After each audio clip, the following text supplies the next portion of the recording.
Hello friends, இப்போ நம்ம வந்து டிசம்பர் 6 அண்ட் 7க்கான சிஏ பார்க்க போகிறோம். இதில் இதுதான் என்னோடய ஃபஸ்ட்டு வீடியோ. பரவாயில்ல, இப்போ வந்து நம்ம மந்த் ஸ்டார்ட்டில் தான் ஸ்டார்ட் பண்ணணும்னு கிடையாது. இப்போ நம்ம வந்து டிசம்பர் 6 அண்ட் 7ல் ஸ்டார்ட் பண்ணுறோம்னா நெக்ஸ்ட் ஜான்வரி 6 அண்ட் 7 வரைக்கும் நம்ம கம்ப்ளீட் பண்ணால் வி ஹவ் கம்ப்ளீட்டட் 1 மந்த். அது மாதிரி தான் நம்ம வந்து நம்ம சிஏ ஃபாலோ பண்ண போகிறோம். Monday to Saturday daily CA படிப்போம். சண்டே வந்து வீக்லி ரிவைஸ் பண்ணிடலாம். இந்த பிடிஎஃப் வந்து நான் ஓனாக க்ரியேட் பண்ணது தான். இன்னொரு சோர்ஸில் இருந்து எடுத்து அதிலிருந்து என்னென்ன பாயிண்ட்ஸ் தேவையோ அந்த பாயிண்ட்ஸை மட்டும் ஷார்ட் நோட்ஸ் மாதிரி எடுத்து பிடிஎஃப் க்ரியேட் பண்ணியிருக்கேன். ஓகே, இப்போ ஃபஸ்ட்டு நியூஸ் பார்ப்போம். மேக்ஸிமம் 10 to 15 நியூஸஸ் தான் இருக்கும், ரொம்ப அதிகமாக இருக்காது. எவ்வளோ படித்தாலும் ஒரு 20 to 25 அட்டம்ப்ட்ஸ் தான் நம்மளால் கொடுக்க முடியும் மேக்ஸிமம். அதனால் நம்ம வந்து ஃபோக்கஸ் பண்ணணும். டெய்லி 2 hours தேவை தான். ஆனால் டெய்லி ஃபோக்கஸ் கொடுத்துக்கிட்டே இருந்தோம்னா நம்ம கண்டிப்பாக சிஏ வந்து ஒரு 10 to 15 மார்க்ஸாக ஸ்கோர் பண்ணிடலாம் ஈஸியாக. ஓகே, ஃபஸ்ட்டு நியூஸ் வந்து நம்ம ரஷ்யா பிரசிடெண்ட் விளாடிமிர் புட்டின் வந்து நம்ம இந்தியாவுக்கு வந்திருப்பார், நியூ டெல்லிக்கு. எதுக்கு வந்திருக்காரு அப்படின்னா, நம்ம மோடி வந்து அவரை வந்து இன்விடேஷன் கூப்பிட்ருப்பாரு. ஏன்னா எதுக்கான இன்விடேஷன்னா 23வது இந்தியா ரஷ்யா ஆனுவல் சமிட் வந்து நடத்துவோம் வாங்க அப்படின்னு சொல்லிட்டு கூப்பிட்ருப்பாங்க. ஓகே, அப்போ அது ஏதோ ஒரு மீட்டிங்னா அதுக்கான எய்ம்னு ஒன்று இருக்கும். அவங்க 2 பேரும் சேர்ந்து ஒரு எய்ம் என்ன கோல் ஃபிக்ஸ் பண்ணாங்க அப்படின்னா, நம்ம வந்து 100 பில்லியன் வந்து பைலேட்ரல் ட்ரேட் வந்து நடத்திருக்கணும். எப்போ 2030க்குள்ளே. இப்போ எவ்வளோ பைலேட்ரல் ட்ரேட் நடந்திருக்குன்னா 68.7 பில்லியன் வந்து நடந்திருக்கு. இதுதான் ரொம்ப முக்கியமான பாயிண்ட். மீதிபடி இந்தியா வந்து என்ன சொல்கிறாங்கன்னா, நாங்கள் வந்து 30 நாள் வந்து டூரிஸ்ட் வீசா வந்து அலோவ் பண்ணுறோம். எங்களுக்கு டூரிசம் வந்து பார்க்குறது வந்து எங்களுக்கு ரொம்ப முக்கியம். அதே மாதிரி உங்கள் பீப்புள் எங்கள் பீப்புள் வந்து கனெக்ட் பண்ணிக்கலாம் அப்படின்ற மாதிரி டூரிசம் பேஸ் பண்ணி பேசியிருப்பாங்க. ரஷ்யா வந்து என்ன செஞ்சுருப்பாங்கன்னா, இன்டர்நேஷ்னல் பிக் கேட் அலையன்ஸில் வந்து நானும் ஒரு மெம்பராக ஜாயின் பண்ணிக்கிறேன் அப்படின்னு சொல்லியிருப்பாங்க. இதை நம்ம கவர்மெண்ட் ஆஃப் இந்தியா உருவாக்கப்பட்டது. பிக் கேட் அலையன்ஸ் 2023ல் உருவாக்குனது. இதோட டியூரேஷன் வந்து ஃபிக்ஸ் பண்ணியிருக்கிறது 2023லேருந்து 28 வரைக்கும். இதுக்கான பட்ஜெட் நம்ம அலோகேட் பண்ண ஃபஸ்ட்டு பட்ஜெட் வந்து 150 கோடி. இதில் மொத்தம் இது பிக் கேட் அலையன்ஸ்னால் என்னது அப்படின்னா, 7 கேட் வகைகளை வந்து நம்ம வந்து ப்ரொடெக்ட் பண்ணுறது தான் இந்த பிக் கேட் அலையன்ஸ். அதில் 7 எதுனா வெயிட், அதை மார்க் பண்ணி உங்களுக்கு காட்டுறேன். இந்த tiger, leopard, lion, snow leopard, cheetah, jaguar and puma. இதை முடிஞ்சால் வந்து மெமரைஸ் பண்ணிக்கோங்க. ரொம்ப ஈஸி தான், இதை மெமரைஸ் பண்ணிக்கோங்க. நெக்ஸ்ட் நம்ம மூவ் பண்ணுறது வந்து இந்த நியூஸ் புரிஞ்சிருக்கும்னு நினைக்கிறேன். இப்போ வந்து பிக் கேட் அலையன்ஸில் ரஷ்யா ஜாயின் பண்ணதுக்கு அடுத்து இந்த பிக் கேட் அலையன்ஸில் மொத்தம் எத்தனை மெம்பர்ஸ் இருக்காங்கன்னா, இந்தியாவையும் சேர்த்து ரஷ்யாவையும் சேர்த்து மொத்தம் 19 மெம்பர்ஸ் இருக்காங்க. ஓகே, இந்த நியூஸ் வந்து புரிஞ்சிருச்சுல? புரியலைன்னா ask me, I will teach you again. Okay, next news பார்த்தோம்னா, 5வது இந்தியா ஒரு மிலிட்ரி எக்ஸசைஸ் நடக்குது. அந்த மிலிட்ரி எக்ஸசைஸ் நடக்குதுன்னா என்னெல்லாம் படிக்கணும்? அதில் ரொம்ப முக்கியம் என்னதுன்னா, அது எத்தனாவது எடிஷன், அந்த மிலிட்ரி எக்ஸசைஸ் பேர் என்னது, எந்த 2 கண்ட்ரிஸ் பார்ட்டிசிபேட் பண்ணுறாங்க, அது எங்கே நடக்குது, இது மட்டும் தெரிஞ்சால் போதும். இப்போ இந்த மிலிட்ரி எக்ஸசைஸில் வந்து இந்தியாவும் மலேசியாவும் சேர்ந்து பண்ணுறாங்க. இது வந்து 5வது எடிஷன். அந்த இதுக்கு பேர் என்னதுன்னா ஹரிமு சக்தி. இது எங்கே நடக்குது அப்படின்னா ராஜஸ்தானில் நடக்குது. தெரிஞ்சுக்க வேண்டிய விஷயம் என்னது, இந்தியாவுக்கும் மலேசியாவுக்கும் நடக்கக்கூடிய எக்ஸசைஸ் பேர் வந்து ஹரிமு சக்தி. இது 5வது எடிஷன், ராஜஸ்தானில் நடக்குது. இது ஒரு மிலிட்ரி எக்ஸசைஸ். இதுதான் அந்த நியூஸே, அவ்வளோதான். ஓகே, நெக்ஸ்ட் வந்து டிஆர்டிஓனா defence research and development organisation. இதோட சேர்பர்சன் யாருன்னா சமீர் வி காமத். இந்த டிஆர்டிஓ வந்து உருவாக்கப்பட்ட வருஷம் வந்து 1958. ஹெட் குவார்ட்டர்ஸ் வந்து டெல்லி, நியூ டெல்லி. ஓகே, இவங்க என்ன பண்ணுறாங்கன்னா 7 இண்டிஜீனியஸ் டெக்னாலஜிஸ் வந்து உருவாக்கி இருந்திருக்காங்க. இண்டிஜீனியஸ் அப்படின்னா நம்ம கண்ட்ரிலேயே நம்மளோட செலவு எல்லாமே நம்ம கண்ட்ரி மூலியமாகவே பண்ணது தான் இண்டிஜீனியஸ்ன்னு சொல்லுவாங்க. 7 இண்டிஜீனியஸ் டெக்னாலஜிஸை வந்து இந்த டிஆர்டிஓ வந்து உருவாக்கியிருக்காங்க. எந்த காசில் இதை உருவாக்கியிருக்காங்கன்னா, டெக்னாலஜி டெவலப்மெண்ட் ஃபண்டு மூலியமாக இதை உருவாக்கியிருக்காங்க. அதை யாருக்கு கொடுக்குறாங்க? இந்த 7 டெக்னாலஜிஸையும் யாருக்கு கொடுக்குறாங்கன்னா, நம்மளோட ஆர்ம்டு பர்சன்ஸ் டிபார்ட்மெண்ட்ஸ்க்கு வந்து கொடுக்குறாங்க. இதில் எல்லாருமே சேருவாங்க. நேவி சேருவாங்க, ஏர்ஃபோர்ஸ் சேருவாங்க, ஆர்மி சேருவாங்க. 3 பேருக்குமே இதை வந்து கொடுக்குறாங்க. 3 பேத்துக்கும் தேவைப்படும், இந்த டெக்னாலஜிஸை யூஸ் பண்ணிக்கோங்க அப்படின்னு சொல்லி கொடுக்குறாங்க.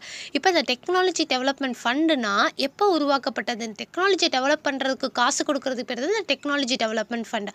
இதை எப்போ உருவாக்குனாங்க அப்படின்னா 2014 to 15 அப்போ யூனியன் பட்ஜெட் வந்து நடந்தப்போ இது உருவாக்குனாங்க.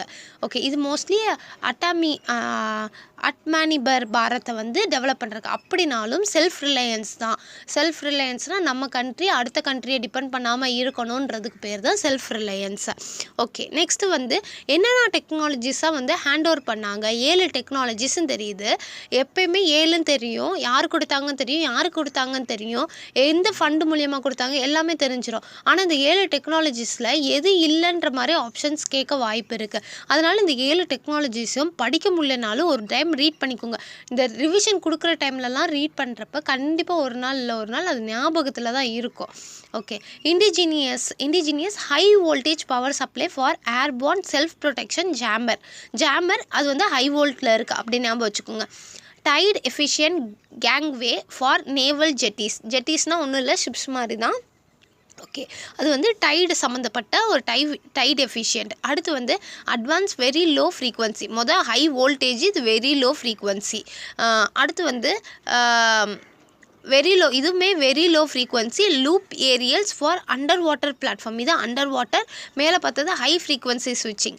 அடுத்து indigenous water jet propulsion system for faster interceptor craft. Next வந்து novel process for recovery of lithium precursor. Okay, long life sea water battery system. இது எல்லாத்தையுமே பார்த்து வச்சுக்கோங்க. திருப்பி நம்ம ரிவைஸ் பண்ணுறப்ப வீக்லி ரிவிஷன் அப்போ கொஞ்சம் ரிவைஸ் பண்ணுவோம், குவிசஸ் மாதிரி கூட கண்டக்ட் பண்ணுவோம். அப்போ நம்மளுக்கு வந்து ஞாபகம் வர வாய்ப்பு இருக்குது. நெக்ஸ்ட்டு இந்த நியூஸ் புரிஞ்சிச்சுல? டிஆர்டிஓ வந்து நியூ டெக்னாலஜி டெவலப்மெண்ட் ஃபண்ட் மூலயமா 7 இண்டிஜினியஸ் டெவலப் பண்ண ஒரு டெக்னாலஜிஸை ஆர்ம்டு ஃபோர்ஸஸ்க்கு வந்து கொடுக்குறாங்க. ஓகே, அவ்வளோதான். அடுத்து வந்து national electronic governance division and ministry of external affairs. First 2 பேர் சேர்றாங்கன்னா 2 பேத்துக்குமே ஏதாவது ஒரு ஒற்றுமை இருக்கணும். அவங்க 2 பேரும் சேர்ந்து ஒரு விஷயத்த பண்ண போகிறதுக்காண்டி தான் அவங்க 2 பேரும் சேர்றாங்க. First national governance. ஈனா என்னது?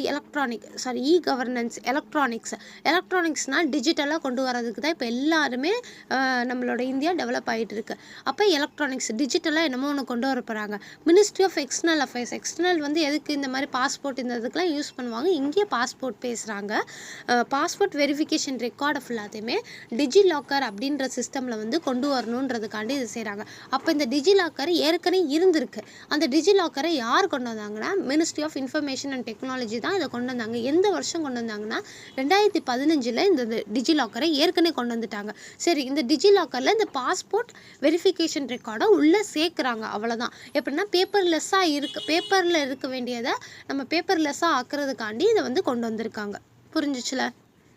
நெக்ஸ்ட் இந்தியன் ஆர்மியோட மவுண்டரிங் டீம் வந்து என்ன செய்கிறாங்கன்னா அவங்க வந்து ஈஸ்டர்ன் கமாண்டை சேர்ந்தவங்க. இவங்க வந்து சக்ஸஸ்ஃபுல்லாக அருணாச்சல் பிரதேசில் இருக்கக்கூடிய ஹையஸ்ட் பீக், அங்கே அருணாச்சல் பிரதேசில் இருக்க ஹையஸ்ட் பீக் கொண்ட மவுண்ட் காங்டோ அப்படின்ற மவுண்ட் எவ்வளோ கிலோமீட்டர் இருக்கான் எத்தனை மீட்டர்ஸ் இருக்குது? மீட்டர்ஸ் வந்து 7042 மீட்டர்ஸ் வந்து இருக்குது. அதை வந்து கிளைம் பண்ணிட்டாங்க. அப்போ எத்தனை பேர் அதை கிளைம் பண்ணியிருக்காங்க? அந்த ஈஸ்டர்ன் கமாண்டில் எத்தனை பேர் போயிருக்காங்கன்னா 18 மெம்பர்ஸ் இருக்காங்க. எல்லாருமே ஒரு ஒற்றுமையாக மோட்டோவோட போகிறாங்க. Nothing is impossible for the Indian army. Okay, இதை ஃப்ளாக்ட் ஆஃப்னா ஆரம்பித்து வச்சது வந்து கராஜ் கிராப்ஸ்ன்றவர் வந்து ஆரம்பித்து வச்சார், கமாண்டிங் ஆஃபீஸர். அடுத்து ஃப்ளாக்டின் வரவேற்றது வந்து லெப்டினன்ட் ஜெனரல் யாருன்னா ராம்சந்திர திவாரி வந்து வரவேற்றார். ஓகே, அவ்வளோதான் அந்த நியூஸ். அவங்க எந்த மவுண்டனில் ஏறினாங்க, அந்த மவுண்டனோட ஹைட்டு தெரிஞ்சுக்கோங்க. அது போக அது எங்கே இருக்குது அப்படின்றத தெரிஞ்சுக்கோங்க. என்னது? காங்டோ 7042 மீட்டர்ஸ், அருணாச்சல் பிரதேஷ். இதை தெரிஞ்சுக்கோங்க. மொத்தம் 18 மெம்பர்ஸ். ஓகே, நெக்ஸ்ட் நியூஸ் வந்து டிபார்ட்மெண்ட் ஆஃப் பயோடெக்னாலஜியும் இது வந்து ministry of science and technology கீழே தான் வரும். கீழே இருக்குது, அது கொஞ்சம் மேலே வரும் பார்த்துக்கோங்க. அதுவும் biotechnology industry research assistance council ஒரு கவுன்சில் இருக்குது. அந்த கவுன்சிலை அசிஸ்டன்ஸ் பண்ணுற ஒரு கவுன்சில் எதை அசிஸ்ட் பண்ணுதுன்னா இண்டஸ்ட்ரியோட ரிசர்ச்சை வந்து அசிஸ்ட் பண்ணுது. அந்த இண்டஸ்ட்ரி எப்படிப்பட்ட இண்டஸ்ட்ரினா பயோடெக்னாலஜி. நான் IBRAC அப்படின்றது அப்ரிவேஷனை உங்களுக்கு வந்து எப்படி ஞாபகம் வச்சுக்கிறது அப்படின்ற மாதிரி நான் சொல்கிறேன். எப்படின்னா அசிஸ்டன்ஸ் கவுன்சில்.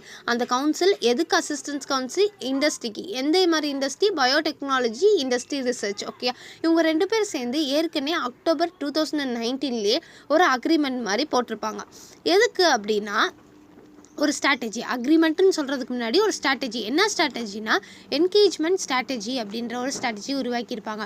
வேக்சின்ஸை வந்து எப்படி வேக்சின்ஸை உருவாக்குறது அந்த மாதிரி. இது வந்து எபிடமிக் பேண்டமிக் டைமில் 2019 இது ஒரு போட்டிருக்காங்க. ஓகே, அதை வந்து இப்போ வந்து ரினியூ பண்ணுறாங்க. 5 வருஷம் முடிஞ்சிருச்சு. 5 வருஷம் முடிஞ்சு நாங்கள் இப்போ ரினியூ பண்ணுறோம். ரினியூ பண்ணுறப்ப நாங்கள் புது மெம்பரை ஜாயின் பண்ணிக்கிறோம். யார் அந்த புது மெம்பர்னா CEPA, கொலிட்டிஷியன் ஃபார் இது ப்ரொனவுன்ஸ் தெரியல, ஃபார் எபிடமிக் ப்ரிப்பர்டன்ஸ் இன்னோவேஷன்ஸ் வந்து அதெல்லாம் நம்ம வச்சுக்கோங்க, CEPI. ஓகே, எதுக்கு? வேக்சினை வந்து டெவலப் பண்ணுறதுக்கு, ரிசர்ச் பண்ணுறதுக்காண்டி. இது புரிஞ்சிச்சுல? அந்த 3 மெம்பரை ஞாபகம் வச்சுக்கோங்க, அவ்வளோதான். இது கீழே நான் சொன்னது தான், வேறு எதுவும் டிஃப்ரெண்ட்டாக இல்லை. அடுத்து வந்து நேஷ்னல் மினரல் டெவலப்மெண்ட் கார்ப்பரேஷன். மினரலை டெவலப் பண்ணுற கார்ப்பரேஷன் வந்து நேஷ்னல் லெவலில் இருக்கக்கூடிய ஒரு கார்ப்பரேஷன் வந்து மினரல்ஸ் வந்து ஸ்டீல் ஸ்கில்ல தான் செய்கிறோம். அப்போ மினிஸ்ட்ரி ஆஃப் ஸ்டீல். ஓகே, உங்களுக்கு கமெண்ட்டில் வந்து மினிஸ்ட்ரி ஆஃப் ஸ்டீல் வந்து யார் அப்படின்றத கமெண்ட் செக்ஷனில் சொல்லுங்கள். ப்ளஸ் ஏன்னா இது வந்து சாதா கொஸ்டின் தான், நம்ம படிச்சிருப்போம். ஆனால் பேர் வந்து நம்மளுக்கு மாற்றி தெரிஞ்சிருக்கலாம். இப்போ நம்ம எழுதின IBPS கிளர்க்கில் கூட நம்ம ஃபினான்ஷியல் நிர்மலா சீதாராமனோட இன்னொரு மினிஸ்ட்ரி கேட்டிருந்தாங்க. அந்த மாதிரி சின்ன கொஸ்டின் தான், 2 மார்க்கு, ஈஸியாக எடுத்துகிட்டு போயிடலாம். அந்த மாதிரி தான். ப்ளஸ் இவங்களும் யார்? Indian institute of Kanpur. அவங்க 2 பேரும். இந்தியன் இன்ஸ்டியூட் ஆஃப் கான்பூர் எங்கே இருக்குது?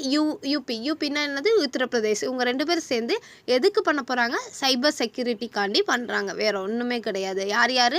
மினரல் டெவலப்மெண்ட் கார்ப்பரேஷனும் இந்தியன் இன்ஸ்டிடியூட் ஆஃப் எந்த IITயோட டைப் பண்ணாங்க அப்படின்றது தான் கொஸ்டினே இருக்கும். IIT Kanpur, UP. Okay, mineral Kanpur. Okay, 8 வந்து ரிசர்வ் பேங்க் ஆஃப் இந்தியா வந்து என்ன செய்கிறாங்கன்னா அப்ரூவல் கொடுக்குறாங்க. எதுக்கு? ஃபினோ பேமெண்ட்ஸ் பேங்க்குக்கு வந்து நீங்கள் வந்து ஸ்மால் ஃபைனான்ஸ் பேங்க்காக யூஸ் பண்ணிக்கலாம் அப்படின்ற ஒரு லைசன்ஸை கொடுக்குறாங்க. இதுக்கான அப்ரூவல் வந்து எப்படி தராங்க அப்படின்னா எல்லா பேமெண்ட்ஸ் பேங்க்காலையும் ஆயிட முடியாது. அதுக்கான ப்ரொசீஜர் இருக்கும், எலிஜிபிலிட்டி இருக்கும். ஃபஸ்ட்டு எலிஜிபிலிட்டி வந்து இந்த பேங்க் ஒரு பேமெண்ட்ஸ் பேங்க் ஆரம்பித்து 5 வருஷம் ஆனதுக்கு அடுத்து தான் அதை வந்து அப்ளை பண்ணணும். அதே மாதிரி ஃபினோ பேமெண்ட் பேங்க்ஸ் வந்து 2017 உருவாக்கப்பட்டது. இது 2023 வந்து RBI கிட்ட லைசன்ஸ் வேணும்னு சொல்லிட்டு அப்ரூவல் கொடுத்துருந்தாங்க. அதை இப்போ அப்ரூவ் பண்ணியிருக்காங்க RBI. அது மட்டும் இல்லாமல் அதோட கேபிட்டல் வந்து எவ்வளோ இருக்கணும்னா, கேபிட்டல்னு சொல்ல முடியாது, என்னதுன்னா நெட் வர்த் வந்து எவ்வளோ இருக்கணும்னா 300 crores இருக்கணும். இது ரொம்ப முக்கியம். 300 கோடி இருக்கணும். அது மட்டும் இல்லாமல் இது என்ன லைசன்ஸ் கீழே வருதுன்னா 1 tap லைசன்ஸ் கீழே வருது. இது சும்மா மட்டும் தெரிஞ்சு வச்சுக்கோங்க, வேறு எதுவும் வேணாம். அடுத்து இது அவ்வளோதான். இப்போ ஃபினோ பேமெண்ட் பேங்க்ஸோட MD அண்ட் CEO யாருன்னா ரிஷி குப்தா. ஃபினோ வந்து நேவி, மும்பை, மகாராஷ்டிரா. ஓகே, அடுத்து 2017. இது ஏற்கனவே முன்னாடியே பார்த்துட்டோம். அடுத்து வந்து பேங்க் அசூரன்ஸ் அப்படின்றது வந்து இப்போ நடக்குது. என்ன அதுனா LIC, நம்மளுக்கு தெரிஞ்ச LICயும் எஸ் பேங்க்கும் வந்து சேர்ந்து டைப் பண்ணி பேங்க் அசூரன்ஸுக்கு வந்து டைப் பண்ணுறாங்க. அப்படின்னா என்னது பேங்க் அசூரன்ஸ்னால்? ஒரு பேங்க்கும் ஒரு அசூரன்ஸ் கம்பெனியும் ஒன்று சேர்றது தான் இந்த பேங்க் அசூரன்ஸ். இந்த அஷ்யூரன்ஸ் ஃபுல்லாத்தையுமே வந்து அந்த பேங்க்குக்கிட்ட கொடுத்து என்னோட பாலிசிஸை வந்து நீங்கள் வந்து வர கஸ்டமர்ஸ்கிட்ட ரெக்கமெண்ட் பண்ணுங்க அப்படின்னு சொல்கிறது தான் இந்த பாலிசியே.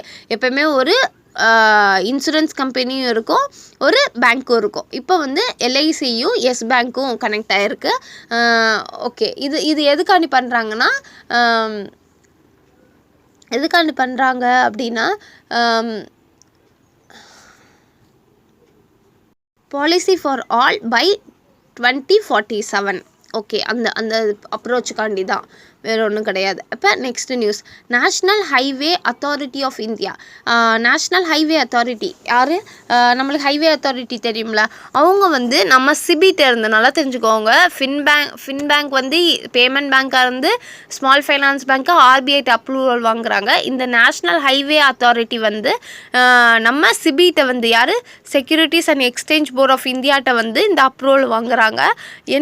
எதுக்கான அப்ரூவல் அப்படின்னா, நான் வந்து ராஜ்மேக் இன்ஃப்ரா இன்வெஸ்ட்மெண்ட் ட்ரஸ்ட் அப்படின்ற ஒரு இதை வந்து என்னோட இன்வெஸ்ட்மெண்ட் ட்ரஸ்ட்டாக வந்து நான் யூஸ் பண்ணிக்கிறேன் அப்படின்றதுக்கான அப்ரூவல். இதுலேருந்து என்ன சொல்ல வராங்கன்னா, இப்போ வந்து நேஷ்னல் ஹைவே அத்தாரிட்டிக்கு வந்து ஒரு ஃபண்டு தேவைப்படுது. ஏற்கனவே அதுக்கு வந்து டோல்லேருந்து ஃபண்டு கிடைக்கிது, நிறைய விஷயத்துலேருந்து அதுக்கு ஃபண்டு கிடைக்க தான் செய்யுது. அதே டைமில் அது வந்து நிறைய நியூ ப்ராஜெக்ட்ஸையும் டெவலப் பண்ணுது. இப்போ அது என்ன செய்யுது, அடுத்தவங்ககிட்ட போய் கடன் வாங்காமல் அதுக்கிட்ட இருக்கிறத அடமானம் வச்சு இன்னொரு ஆள்கிட்ட வாங்குறது பேர் தான் இந்த அதுக்கு யூஸ் பண்ணுற இதுக்கு பேர் தான் இந்த ராஜ்மேக் இன்ஃப்ரா இன்வெஸ்ட்மெண்ட் ட்ரஸ்ட்டு. இது சிம்பிள் டேர்மாக சொல்லணும்னா, இப்போ அந்த நேஷ்னல் ஹைவே வந்து நிறைய டோல் இருக்குது. அந்த டோலில் வந்து இன்வெஸ்டர்ஸ்கிட்ட போய் என்னோடது இப்போ அடமானத்துக்கு வாங்கிக்கோங்க, ஆனால் காசை மட்டும் கொடுங்க, இந்த இதெல்லாம் வர 5 வருஷத்தில் வந்து ஒரு 100 கோடி வந்து லாபம் கிடைக்கும் அப்படின்ற மாதிரி அவங்க சொல்கிறாங்க. யார்? நேஷ்னல் ஹைவே அத்தாரிட்டி வந்து சொல்கிறாங்க. அதுக்கு வந்து இன்வெஸ்டர்ஸ் வந்து சரி அப்படின்னு சொல்லிட்டு இப்போதைக்கு 500 கோடி, அதுக்கான 500 கோடியை பிடிச்சிருங்க, 500 கோடி வச்சுக்கோங்க, பின்னாடி இதை கொடுத்துருங்க அப்படின்றாங்க. அந்த மாதிரி பேசி கொடுக்குறதுக்கு பேர் தான். அதுக்குன்னு நேஷ்னல் ஹைவே அத்தாரிட்டிக்கு வந்து நஷ்டம் கிடையாது. அது அமௌண்ட்டை ரிட்டர்ன் பேக் பண்ணிவிட்டு அந்த இதை வந்து வாங்கிக்குவாங்க. ஆனால் இம்மீடியட்டாக 500 கோடி வந்து லோன் அப்ளை பண்ணாலும் அது வந்து நம்ம இன்ட்ரெஸ்ட்டோட பே பண்ணணும். இதுனா எது இன்ட்ரெஸ்ட் இல்லாமல் எதுவும் பண்ணலாம் அப்படின்றதுக்காண்டி இந்த ராஜ்மிக் இன்ஃப்ராஸ்ட்ரக்சர் இன்வெஸ்ட்மெண்ட் ஃபண்டை வந்து கொண்டு வராங்க. வேறு ஒன்றும் இல்லை. இது வந்து எந்த ரெகுலேஷன் கீழே சிபி பண்ணுதுன்னா 2014 ரெகுலேஷன் கீழே வந்து சிபி பண்ணுது. ஓகே, இப்போ நம்மளுக்கு தெரிஞ்ச பஞ்சாப் நேஷ்னல் பேங்க் வந்து லுக்ஸ்ரா கிரெடிட் கார்டு அப்படின்ற ஒரு கிரெடிட் கார்டை இது லான்ச் பண்ணுறது. ஓகே, இந்த பேர் வந்து லுக்ஸ்ரா. இது வந்து எப்படிப்பட்டதுன்னா ரூபே மெட்டல் கிரெடிட் கார்டு. இதுக்கான எலிஜிபிலிட்டி நல்லா தெரிஞ்சுக்கோங்க. 21 to 70 வயசு. நம்ம வந்து சேலரி வந்து வாங்கியிருக்கோம் அப்படின்னா 2.5 மாதத்துக்கு 2.5 லட்சமோ, நான் சேலரி பர்சனுக்கு வருஷத்துக்கு 30 லட்சமோ கணக்கு. ஓகே, கிரெடிட் லிமிட் வந்து என்னதுன்னா, இது அந்த கார்டை வச்சு நம்ம எவ்வளோ கிரெடிட் லிமிட்னா 1 லட்சத்துலேருந்து 5 லட்சம் வரைக்கும் கடன் வாங்கி யூஸ் பண்ணிக்கலாம் எங்கேனாலும். ஃபீஸ் நம்ம ஜாயின் பண்ணுறதுக்கு 9,000, ஆனுவல் ஃபீஸ் வந்து 7,500. ஓகே, இது மட்டும் தான் ரொம்ப முக்கியம். மீதிபடி கீழே ரொம்ப முக்கியமான பாயிண்ட் என்னதுன்னா, பிராண்ட் அம்பாசிடர். இதுக்கான நம்மளோட பஞ்சாப் நேஷ்னல் பேங்க்கோட பிராண்ட் அம்பாசிடரில் வந்து ஹர்மன் பிரீத் கவுர். அவங்க வந்து யாருன்னா, நம்மளோட இந்தியன் கிரிக்கெட் டீமோட உமன்ஸ் கிரிக்கெட் டீமோட கேப்டன். இவங்க ஹர்மன் பிரீத் கவுர். இவங்க தான் first woman to be a ambassador of this bank. Okay, next Kalikesh Narayanan Singh. இப்போ வந்து நம்ம வந்து ஃபுல்லாலாம் பேர் ஞாபகம் வச்சுக்க வேணாம், ஏன்னா எல்லாமே மல்டிபிள் சாய்ஸ் கொஸ்டின்ஸ் தான். அதனால் காளிகேஷ் அப்படின்னு ஞாபகம் வச்சுக்கோங்க. காளிகேஷ் இவர் வந்து ஒரு இதுக்கு பிரசிடெண்ட்டாக ரீஎலெக்டட் ஆகிருக்காரு. எதுக்கு பிரசிடெண்ட் அப்படின்றது நம்மளுக்கு ஞாபகத்துக்கு வரணும். National rifle association of India. இது எப்படி நம்ம ஞாபகம் வச்சுக்கலாம்னா, ரைஃபிள் எப்போயுமே லோடு ஃபுல்லாக தான் இருக்கணும், அப்போ காலி பண்ணிடக்கூடாது. அதனால காளிகேஷ் அப்படின்றத ஞாபகம் வச்சுக்கோங்க. காளிகேஷ் ரைஃபிள் அசோசியேஷன் ஆஃப் இந்தியா. இவருக்கு வந்து எத்தனை வருஷம்னா 4 வருஷம் வந்து அப்ரூவ் பண்ணியிருக்காங்க, 2025லேருந்து 29. ஃபஸ்ட்டு இது என்ன தெரிஞ்சுக்கணும்னா, 2023 இந்த நேஷ்னல் ரைஃபிள் அசோசியேஷன் ஆஃப் இந்தியாவுக்கு வந்து ஆக்டிங் பிரசிடெண்ட்டாக இருந்தார்.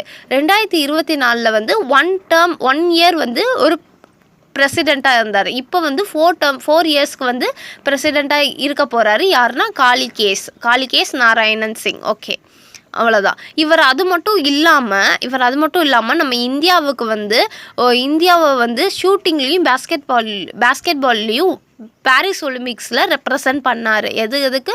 ஷூட்டிங். ரைஃபிள்னாலே ஷூட்டிங்கில் வந்துடுவாங்க. பேஸ்கெட்பால் ஞாபகம் வச்சுக்கோங்க. ரைஃபிள், ஷூட்டிங், இது ரெண்டுக்குமே நம்ம இந்தியாவை பாரிஸ் ஒலிம்பிக்ஸில் வந்து ரெப்ரசன்ட் பண்ணார். அது மட்டும் இல்லாமல் இப்போ மேலே பார்க்கணும்னா, இப்போ மேலே வந்து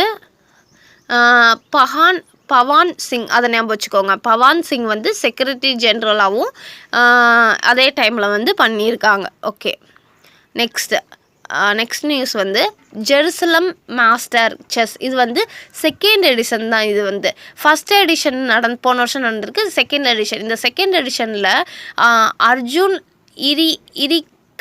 அர்ஜுன் இரிகைசி அவர் இந்தியாவை தான். இவர் வந்து நம்ம அவரும் இந்தியா தான். விஸ்வநாதன் ஆனந்தை வந்து இவர் ஜெயிச்சிருப்பார். ஓகே, இது மட்டும் தெரிஞ்சுக்கோங்க. இது ஃபைனல் ரவுண்ட். இது 2:2 இதெல்லாம் வேணாம். ப்ரைஸ் அமௌண்ட் தெரிஞ்சுக்கோங்க. அர்ஜுனுக்கு வந்து USD 55,000, விஸ்வநாத ஆனந்துக்கு வந்து USD 35,000 கொடுத்துருக்காங்க. இது வந்து மொத்தம் எத்தனை பேர் விளாட்றாங்கன்னா 12 பேர் விளாட்றாங்க. ஓகே, நெக்ஸ்ட் வந்து இது எங்கே நடந்துச்சு, அது ரொம்ப முக்கியம். இஸ்ரேலில் நடந்துச்சு. இதில் போன எடிஷனில் யார் ஜெயிச்சா அப்படின்னா பீட்டர் அப்படின்றவர் வந்து ரஷ்யாவை சேர்ந்தவர் வந்து பீட்டர்ன்றவர் வந்து ஜெயிச்சாங்க. அவ்வளோதான். இது ரொம்ப ஈஸியாக. Jerusalem master. இது வந்து ஜெருசலம் மாஸ்டர் வந்து எதுக்கு செஸ் அப்படின்றதையும் தெரிஞ்சுக்கோங்க. கேட்க வாய்ப்பு இருக்குது. இது எங்கே நடக்குது? இஸ்ரேலில் நடந்துச்சு. போன வருஷம் ரஷ்யாவை சேர்ந்த பீட்டரும் இந்த வருஷம் அர்ஜுன்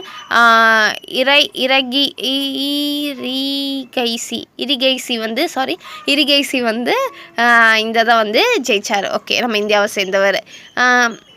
ஓகே, நெக்ஸ்ட்டு வந்து கேலோ இந்தியா யூனிவர்சிட்டி கேம்ஸ். இந்த கேலோ இந்தியா யூனிவர்சிட்டி கேம்ஸ் எங்கே நடக்குது அப்படின்னா நம்ம ராஜஸ்தானில் நடந்துச்சு. இது எத்தனாவது எடிஷன்? 5வது எடிஷன். ராஜஸ்தானில் 7 சிட்டிஸில் மொத்தம் நடந்துச்சு அப்படின்றத சொல்லியிருப்பாங்க. இதை ஆர்கனைஸ் பண்ணது யாருன்னா youth affairs, ministry of youth affairs, sports authority of India, association of Indian university. அதெல்லாம் ரீட் பண்ணிக்கோங்க, ரொம்ப பெரிய விஷயம் இல்லை. இதில் டாப் மெடல் வந்து சண்டிகர் யூனிவர்சிட்டி. இது பஞ்சாப் தான். ஓகே, இது மட்டும் ஞாபகம் வச்சுக்கோங்க. அவ்வளோதான், போதும், ரொம்பலாம் வேணாம். கீழே நோட்டபிள் வின்னர்ஸ் அது வந்து சும்மா வேணாம், அதை ரீட் பண்ணிக்கோங்க, ரொம்ப கஷ்டம்லாம் இல்லை. இவ்வளோ தான் இன்றைக்கான நியூஸஸ்ஸு. ஓவரால் திருப்பி கிளான்ஸ் விடுங்க. டெய்லி எந்த சோர்ஸ் ஃபாலோ பண்ணுறோன்னு கிடையாது, நம்ம எப்படி படிக்கிறோன்னு தான் ரொம்ப முக்கியம். டெய்லி ரிவிஷன் கொடுங்க. உங்களுக்கு வந்து கண்டிப்பாக ஒரு சேஞ்சஸ் தெரியும். இப்போ எழுதின எக்ஸாமில் நம்மளுக்கு ஒரு டிஃப்ரென்ஸ் இல்லைன்னாலும் வரப்போகுது. எப்படியும் 6 months ப்ராக்டிஸ் இருந்தால் தான் நம்ம நெக்ஸ்ட்டு வந்து அடுத்த வருஷம் பேங்கிங் எல்லாமே ட்ரை பண்ண முடியும். அது மட்டும் இல்லாமல் இன்னும் 2 மெயின்ஸ் இருக்குது. IBPS RRB PO இருக்குது, RRB கிளர்க் இருக்குது. அதுக்கு வந்து ஃபோக்கஸ் பண்ணுங்கள். என்றைக்குமே டிமோட்டிவேட் ஆகாதீங்க. நம்மளால் முடியும்னு மட்டும் நினச்சி பண்ணுங்கள். Okay, thank you.